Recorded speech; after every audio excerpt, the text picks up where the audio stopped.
Good afternoon, everybody, and welcome to Ken's Show and Tell.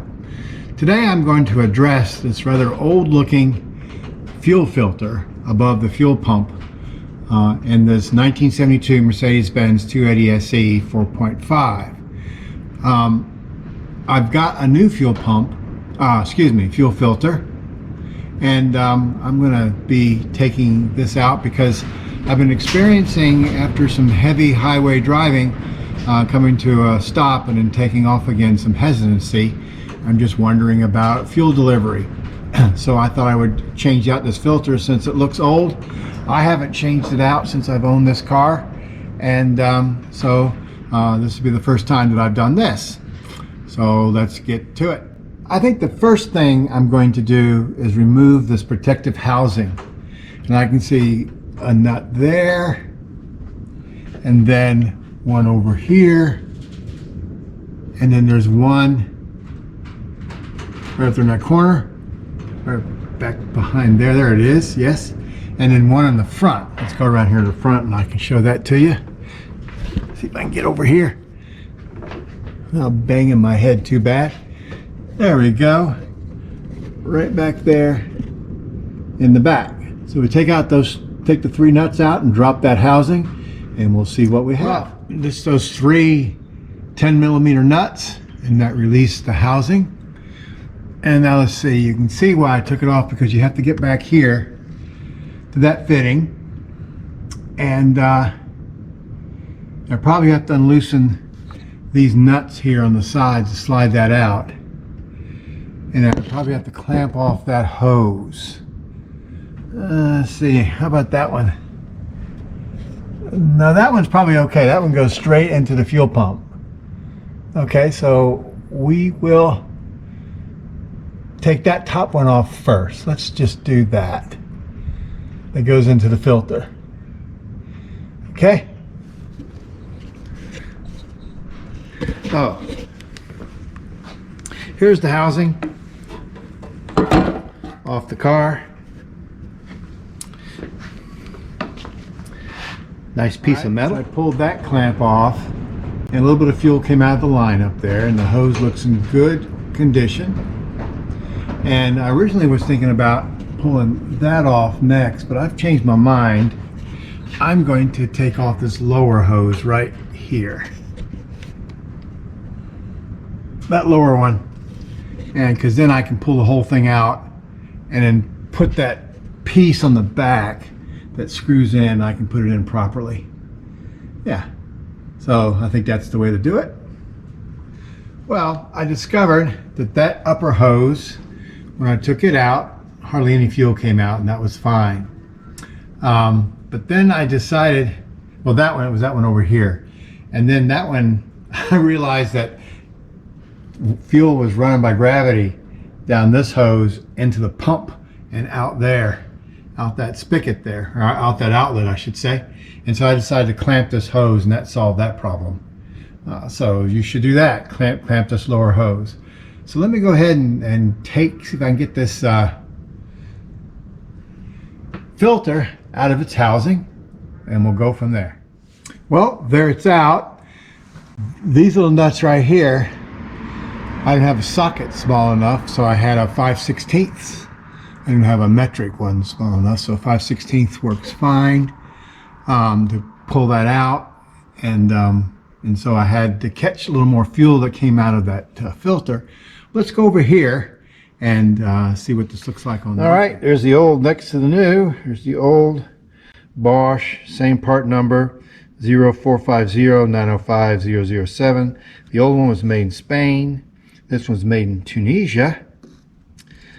So we'll see. Should go right back in.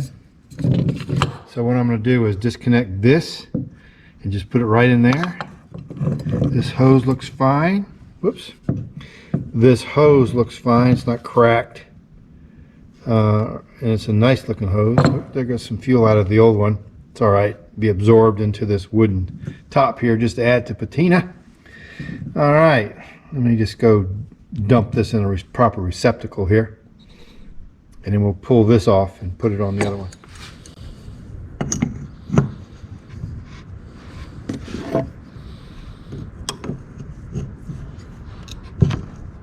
right. There it is.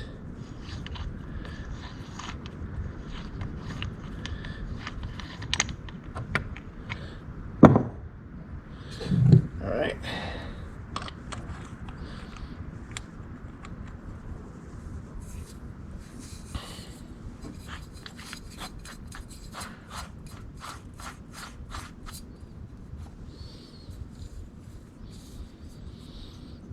Let's tighten this back on.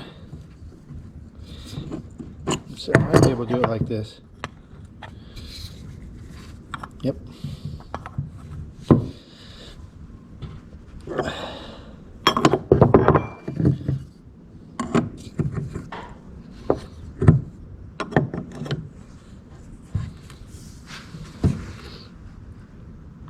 Okay.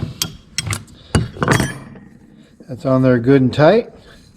Let's go put this on the car.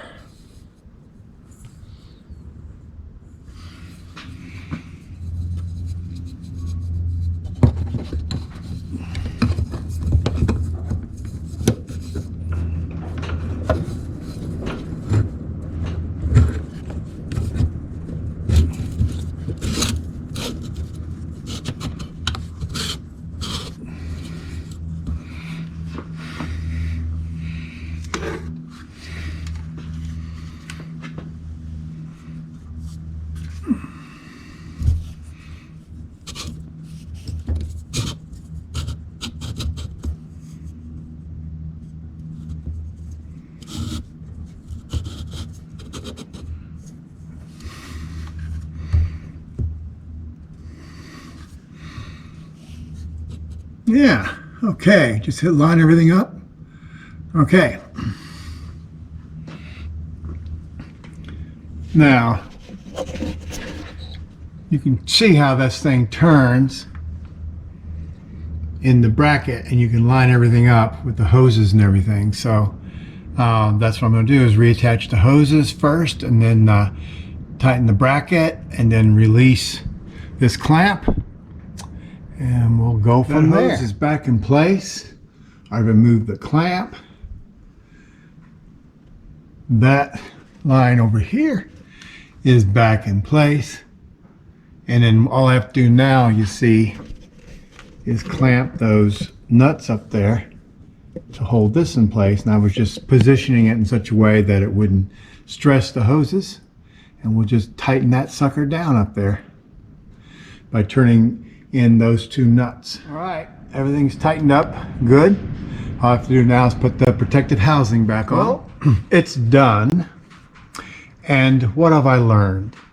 Well, I think if I ever have to do this again, which hopefully I will, hopefully I live long enough and have the car long enough, hopefully I will, I can probably get by without having to take this housing off, undo this lower hose right here, clamp this main one off first, this one right here, clamp it off first, undo this next, and then undo this right here, this hose, and then I can reach up here. Although it might be difficult, I can probably get in here with my wrench and undo this clamp and then pull the whole thing out.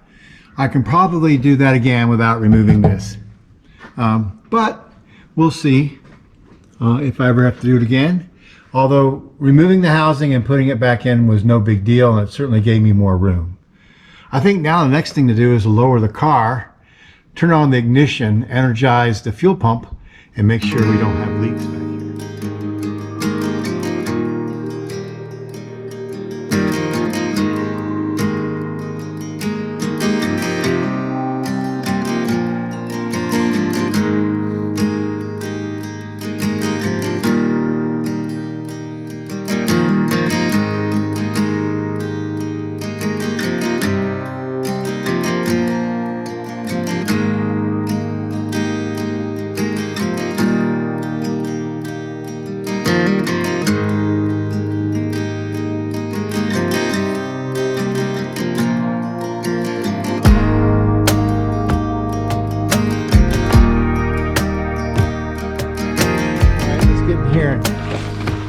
turn on the ignition.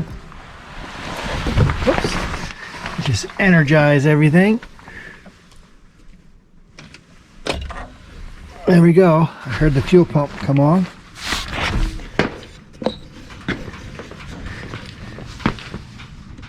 I don't see any leaks, but let's go over here and raise this sucker up and check it.